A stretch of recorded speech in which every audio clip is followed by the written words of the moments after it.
뱀이 의미하는 것은 무엇이죠? 바로 사탄이죠.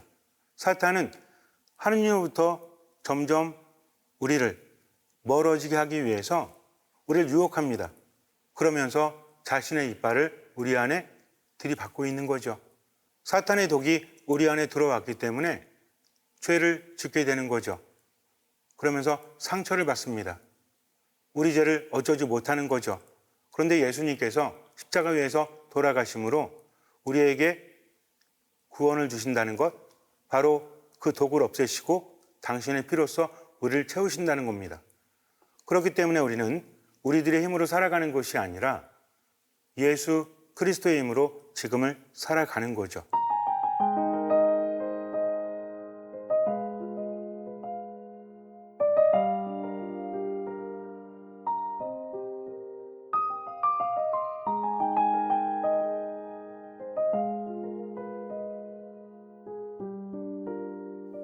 참 예수님, 최영진 라파엘 듣는 마음 듣마 신부입니다.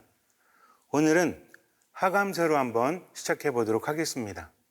하감세는 하느님 감사합니다 3번이에요. 하감세를 자주 하면 엄청난 하느님의 은총이 쏟아질 겁니다. 또 하느님의 기적이 일어날 겁니다. 우리가 웃으면 좋은 일이 생긴다고 하죠. 일단 웃으면 기본적으로 몸의 면역력이 높아집니다. 또 생각이 긍정적이 돼요. 그래서 생각과 마음과 몸은 떨어져 있는 것이 아닙니다. 몸이 힘든데 좋은 생각이 들 리가 없잖아요. 맛있는 것을 먹거나 아니면 운동을 하거나 이렇게 몸에 영향이 있을 때 우리는 긍정적, 부정적인 것을 느끼게 되죠. 그러니까 몸을 긍정적으로 만들면 긍정적인 생각과 마음도 따라온다는 거죠. 그래서 자꾸 웃으라고 하잖아요. 웃을 때는 엔돌핀이 나오고 행복하다고. 그런데 억지로 웃는 것도 스트레스죠. 하지만 우리에게는 좋은 방법이 있습니다. 바로 하느님 감사합니다 하는 거죠. 하는 말과 몸은 일치되게 되어 있어요. 예전에 한번 그런 말씀을 드린 적이 있는 것 같은데, 거울을 보면서 나는 잘생겼다, 나는 이쁘다 라고 했을 때 마음이 편하면 잘생긴 겁니다. 근데 마음이 불편하면 잘생기지 못한 거죠. 이렇게 우린 솔직해요. 나는 힘들어 죽겠는데 행복하다 웃어질 리가 없죠. 그럴 필요가 없습니다. 그러니까 하느님 감사합니다, 하느님 감사합니다. 이거는 익숙하면서도 웃을 수 있는 거죠. 그래서 하감세 하느님 감사합니다 3번 한번 해보도록 할게요. 하감세 시작. 하느님 감사합니다, 하느님 감사합니다, 하느님 감사합니다. 하감세 자주 하시면서 살아가세요. 하느님께서 함께 하시면서 힘을 주실 겁니다. 유럽 성지순례를 하던 중에 어떤 신자분이 저에게 물었어요. 유럽에 있는 성당에 가면 스테인드 글라스나 천정화, 또 제단화 이런 것들이 많이 있잖아요. 그래서 이것저것 물으시곤 합니다. 그날도 한 형제님이 저에게 물었는데, 신부님, 저 그림은 무슨 그림이죠? 쳐다봤죠. 천정에 그림이 그려져 있었는데 여러 가지 그림이 있었는데 그 중에 한 그림이었어요. 커다란 새가 있고 그 아래 둥지가 있습니다. 둥지에는 새끼 새로 보이는 그런 새들이 있었고요. 그런데 둥지 앞에 어린 양처럼 생긴 동물이 쓰러져서 피를 흘리고 있는 거예요. 제가 물었죠. 형제님은 저 그림이 뭐라고 생각하세요? 그분이 말씀하시기를 좀 혼란스럽습니다. 왜냐하면 성당 안에 저런 그림이 있으니까 제가 볼 때는 괴조 같아요, 괴조. 괴조가 괴물새잖아요. 괴물새가 있고 그 아래 새끼들이 있고, 그런데 그 새 가슴에는 피가 흐르고 있었습니다. 그리고 앞에 있는 어린 양도 피를 흘리고 있죠. 그분은 말씀하십니다. 새끼들을 먹이기 위해서 어린 양을 잡아오는 과정에서 사투가 일어났다. 그래서 어린 양은 피를 흘리고 죽었고 큰 괴물새도 가슴에 상처를 입은 거다라고 말씀하십니다. 그렇게 보일 수도 있죠. 잘 알지 못하면. 그러나 성당에 그런 그림이 그려질 리가 없잖아요. 의미를 알면 보인다. 그래서 우리 가톨릭 성화라는 것, 스테인드 글라스나 벽화, 천정화, 제단화는 우리에게 신앙적인 많은 것들을 주고 있습니다. 그래서 설명을 드렸죠. 저 새는 펠리칸이라는 새입니다. 그리고 앞에 있는 것은 보셨다시피 어린 양이고요. 새가 어린 양을 잡아온 것이 아니라 저 새와 어린 양은 같은 의미를 가지고 있습니다. 라면서 설명을 드렸는데 아마 여러분도 많이 들어보셨죠? 사랑 깊은 펠리칸이라는 말을. 펠리칸은 그리스도교에서 전설 속에서 전해지는 새입니다. 펠리칸이 먹이를 찾으러 갔다가 돌아왔는데 새끼 한 마리가 독사에 물려있는 거예요. 죽어가고 있습니다. 어미새는 독사를 쫓아냈죠. 그때 어미는 자신의 부리로 새끼를 쪼아댑니다. 새끼는 피를 흘리면서 점점 정신을 잃어가지만 어미가 쪼아대자 정신을 버뜩 차리죠. 독이 다 빠져나갑니다. 그런데 피가 모자라죠. 어미새는 자신의 가슴을 부리로 쪼아댑니다. 그리고 뜨겁고 진한 피를 흘려서 새끼를 먹입니다. 어미의 피를 받아 마신 새끼는 이제 살게 된다는 거죠. 이미 감이 오시죠. 바로 그리스도를 상징합니다. 예수님께서 십자가 위에서 돌아가시면서 우리 모두를 구원하셨죠. 그것은 무엇입니까? 우리를 죄에서 구원하시고 죽음으로 가는 우리를 생명으로 이끄시는 거죠. 그런데 그때 옆구리에서 피를 흘리시죠. 바로 이것을 상징합니다. 또 새끼새는 어떻죠? 뱀에게 물렸습니다. 뱀이 의미하는 것은 무엇이죠? 바로 사탄이죠. 사탄은 하느님으로부터 점점 우리를 멀어지게 하기 위해서 우리를 유혹합니다. 그러면서 자신의 이빨을 우리 안에 들이받고 있는 거죠. 바로 죄를 짓게 함으로 인해서 하느님과 멀어집니다. 사탄의 독이 우리 안에 들어왔기 때문에 죄를 짓게 되는 거죠. 그러면서 상처를 받습니다. 우리 죄를 어쩌지 못하는 거죠. 그런데 예수님께서 십자가 위에서 돌아가심으로 우리에게 구원을 주신다는 것, 바로 그 독을 없애시고 당신의 피로써 우리를 채우신다는 겁니다. 그렇기 때문에 우리는 우리들의 힘으로 살아가는 것이 아니라 예수 그리스도의 힘으로 지금을 살아가는 거죠. 그래서 사랑 깊은 펠리칸이라는 것은 새끼를 살리기 위해서 자신을 희생하는 어머니의 마음, 또 아버지의 마음, 하느님의 마음을 의미한다는 겁니다. 그리고 세상의 죄를 없애시는 하느님의 어린 양 들어보셨죠? 어디서 들어보셨죠? 우리가 미사 때 하고 있잖아요. 세례자 요한이 예수님을 보고서 이렇게 말합니다. 보라, 세상의 죄를 없애시는 하느님의 어린 양이시다. 하느님의 어린 양인데 세상의 죄를 없앤다? 과연 어떤 의미일까요? 뭔가를 없앤다는 것은 좀 강렬하죠. 그리고 무섭죠. 그런데 예수님께서는 우리를 없애시는 어린 양이 아니라 세상의 죄를 없애신다는 겁니다. 펠리칸과 마찬가지죠. 죄는 무엇입니까? 인간으로 하여금 하느님과 멀어지게 하는 것. 이전에도 몇 번 말씀드렸지만 간단하게 말씀드릴게요. 죄를 짓는다는 것은 하느님을 거스르는 겁니다. 죄의 결과는 하느님 안에 머물지 못하는 거죠. 그래서 죄라는 것은 하느님을 따르지 못하고 그로 인해서 하느님과 멀어집니다. 하느님은 생명이시죠. 하느님과 멀어진다는 것은 결핍을 의미해요. 그래서 생명을 잃어가는 겁니다. 그래서 힘든 거죠. 우리가 정말 힘든 것은 어려움이 있기 때문이 아니라 하느님 안에 머물면서 그분께로부터 생명력을 받지 못하고 치유를 받지 못하고 회복되지 못하기 때문입니다. 바로 이것이 죄로 인한 거죠. 예수님께서는 그 죄를 없애시기 위해서 세상에 오셨습니다. 바로 예수님 때문에 우린 죄를 지어도 구원받을 수 있는 거죠. 지금도 그렇죠. 죄를 짓고 고해성사를 하죠. 고해성사는 무엇입니까? 내가 말했기 때문에, 솔직했기 때문에 죄를 용서받는 것이 아니라 예수님께서 우리를 위해서 십자가 위에서 피를 흘리셨기 때문에 그 공로로서 성사를 통해서 우리가 죄를 용서받는 거죠. 그렇기 때문에 고해성사할 때도 십자가 아래 가 있는 겁니다. 모든 성사가 이렇다는 거죠.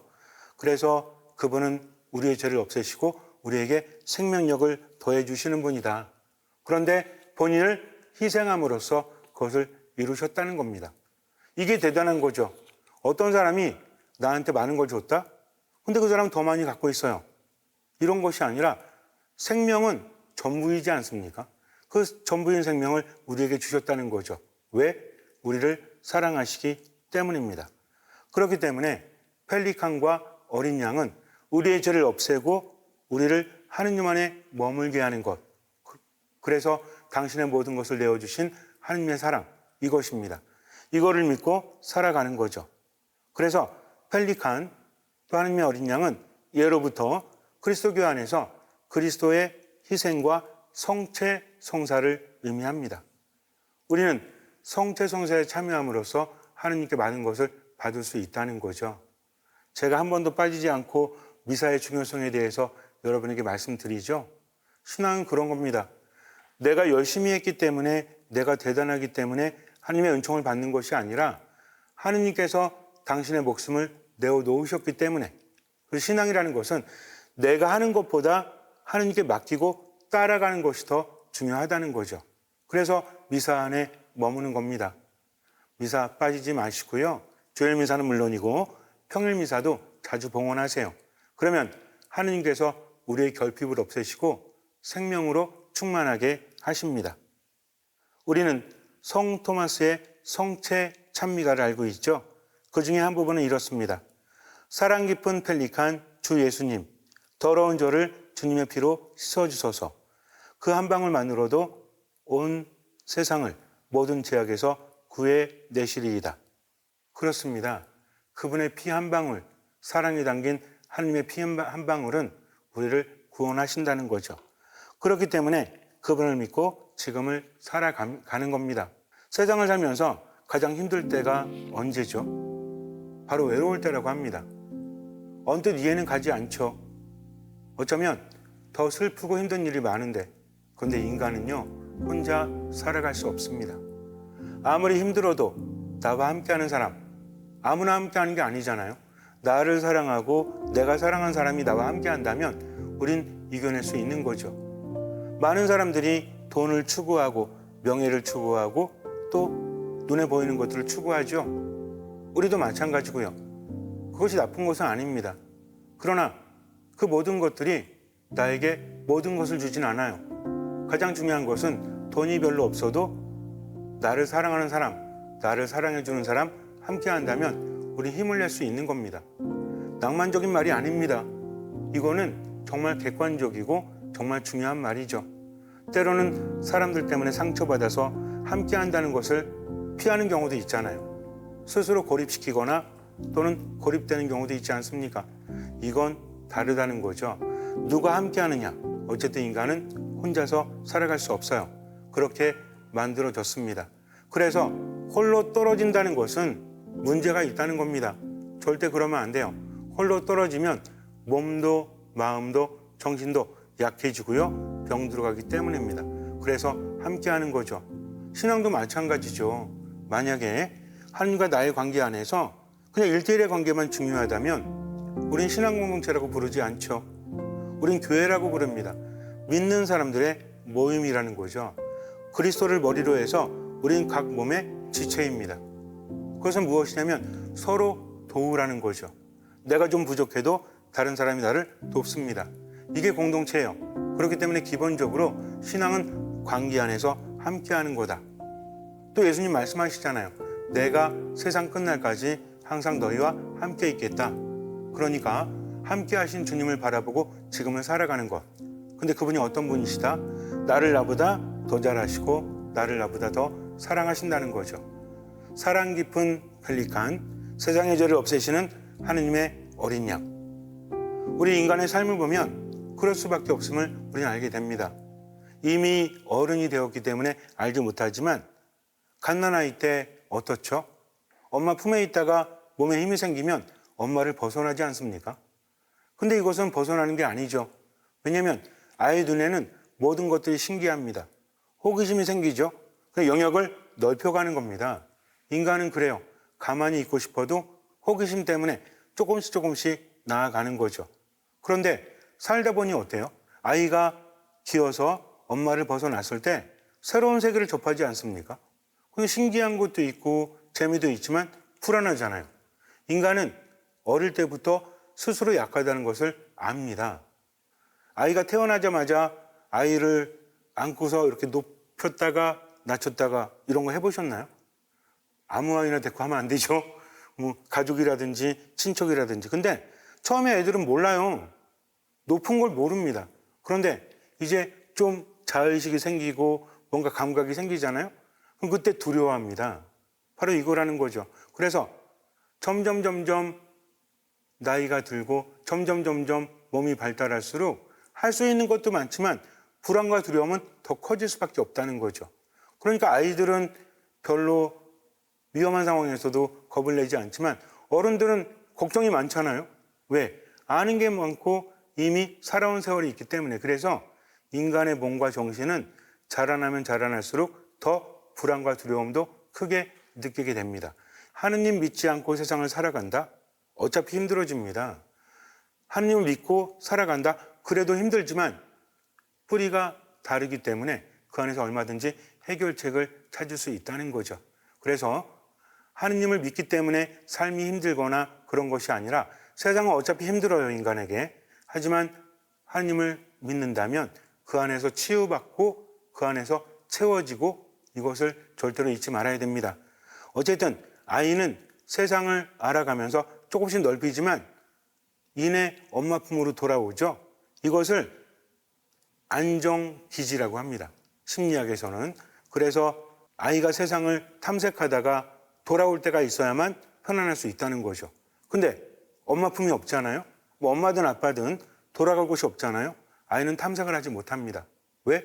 불안하니까, 두려우니까. 인간은 그래요. 내가 보호받고 있다. 내가 언제든 기댈 곳이 있다. 내가 돌아갈 곳이 있다. 쉴 곳이 있다.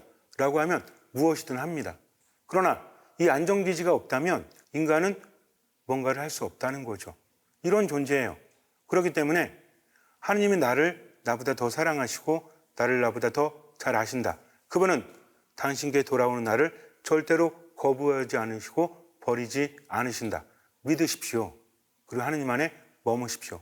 그리고 하느님을 알아가십시오. 그러면 우리는 하느님 품 안에서 안정감을 얻게 되고 또 세상을 힘있게 살아갈 수 있게 된다라는 거죠. 우리가 희망을 가지고 지금은 살아갈 수 있는 것, 가장 기본적으로 하느님께서 나와 함께 하시기 때문입니다. 이거 너무나 중요한 거죠. 그러니까 하느님 안에서 그분을 알아갈수록 우리는 많은 것들을 느끼게 되고 또 세상을 살아갈 수 있다는 겁니다. 뒤를 걱정하지 마십시오. 하느님께서는 늘 우리와 함께 하십니다. 그래서 임마누엘 하느님이라고 하죠. 하느님께서 우리와 함께 하시다. 근데 그런 하느님은 나를 나보다 더 잘 아시고 나를 나보다 더 사랑하신다는 거죠. 제가 강조 많이 하죠. 나를 나보다 더 잘 아시고 나를 나보다 더 사랑하신다는 것. 얼마나 중요한지 몰라요. 그러니까 버려질 이유가 없다는 겁니다. 걱정하지 말고 살아가세요. 왜냐하면 로마서에서 우리에게 말하죠. 누가 우리를 그리스도의 사랑에서 갈라놓을 수 있겠습니까? 환난이나 역병이나 박해나 굶주림이나 헐벗음이나 위험이나 칼입니까?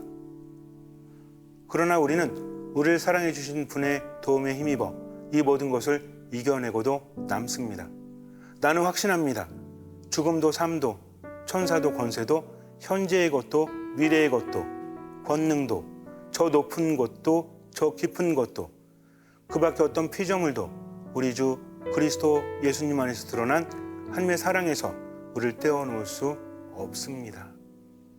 세상의 그 무엇도 하나님의 사랑에서 우리를 떼어놓을 수 없다는 거죠. 그런데 그 하나님의 사랑이 예수 그리스도 안에서 드러났다는 겁니다. 그러니까 예수님만 믿고 지금을 살아가는 거죠. 설령 내가 나를 포기하고 내가 나를 버린다고 할지라도 하나님은 나를 버리지 않으시니까 감정에 휘말리지 말고 어떤 상황이 된다고 할지라도 하느님 믿고 지금을 살아가세요. 나머지는 맡기십시오. 그러면 체험을 통해서 희망은 생겨납니다. 하느님은 우리를 위해서 모든 것을 내어주신 분이다. 그래서 우리를 사랑해 주신 분의 도움에 힘입어 살아갈 수 있는 거지 내 능력으로 살아가는 것이 아니라는 거죠.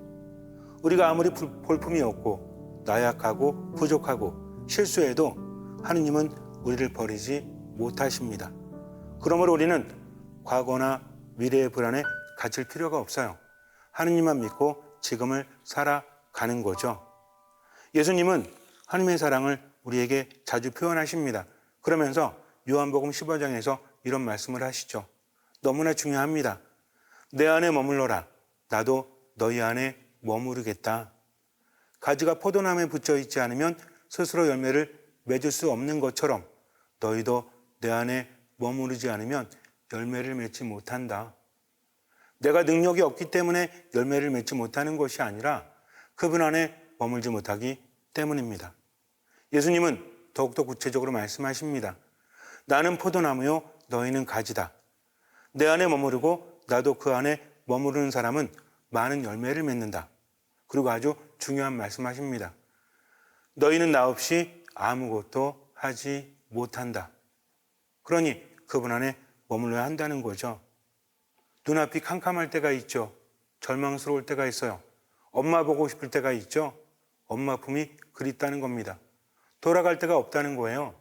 힘든 게 있기 때문에 우리 삶이 더 힘들어지는 게 아닙니다. 어려움이나 힘든 것도 있지만 쉴 곳이 없기 때문에 그래요. 돌아갈 곳이 없기 때문에 그래요. 장소를 말하는 게 아닙니다. 내 마음을 모두 놓을 수 있고 편히 쉴 수 있는 곳, 그런 곳이 과연 있을까요? 아무리 사랑하는 사람이라고 할지라도 사랑은 기본적으로 조건적이죠. 내가 잘하지 못하면 그 사람의 사랑도 시들기 마련이에요. 내가 실망을 시키면 그 사람도 나를 떠나기 마련입니다. 그러나 하느님은 어떤 경우에라도 우리를 버리지 않으신다. 그러면서 당신 안에 머물길 바라시죠. 어떤 사람이 하느님 안에 머물 수 있죠? 믿는 사람이에요. 믿음이 있는 사람이에요.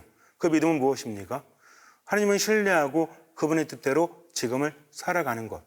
그러나 우리는 너무나 나약하기 때문에 하느님을 신뢰한다고 하면서도 그분의 뜻대로 살아가지 못하잖아요. 왜? 몸이 나약해서, 마음이 나약해서, 정신이 나약해서. 이것도 교만입니다. 그런 생각할 시간에 그분께 가는 거죠. 얼마만큼? 할 수 있는 만큼, 보이는 만큼. 완벽할 수 없습니다. 내가 하느님을 향해서 한 걸음 갈 수 있다면 한 걸음 가면 돼요. 두 걸음 갈 수 있다면 두 걸음 가면 돼요. 그분의 뜻대로 살아가는 거죠. 하느님께서 감사하라 하시고 하느님께서 사랑하라 하시고 하느님께서 용서하라고 하시면 그만큼만 하는 겁니다. 어떻게 완벽하게 용서할 수 있겠어요? 하느님, 저 사람 용서합니다. 당신 때문에 용서합니다. 저를 이끌어 주십시오. 하느님, 제 삶이 완전히 망가졌습니다. 몸은 병들고 나이는 들고 능력도 없습니다. 그러나 당신 때문에 기뻐하며 살겠습니다. 기도하며 살겠습니다. 감사하며 살겠습니다. 한 걸음만 가는 거죠. 그러다 넘어지면 일어나면 돼요. 또 두 걸음 가는 거죠. 넘어지면 또 가면 됩니다. 얼마만큼? 할 수 있는 만큼. 보이는 만큼. 보이는 만큼은 그분의 말씀을 따라서 간다는 얘기죠. 여러 번 말씀드렸는데 아주 간단하게 시편에서 우리에게 말하죠. 하느님의 말씀은 내 발의 등불이요 내 길의 빛이라고. 그러니까 보이는 만큼만 가면 돼요. 삶이 왜 힘든지 아세요? 너무 멀리 보니까. 나는 한 발짝 갈 수 있는데 너무나 멀리 보니까 지쳐서 힘들고 쓰러지는 거죠.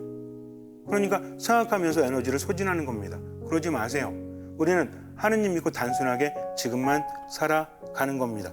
나머지는 채워주시는 거죠. 이게 바로 믿음이에요. 왜? 그분은 나보다 더, 우리 엄마보다, 우리 아빠보다 나를 더 사랑하시고 조건이 없기 때문에 그래요.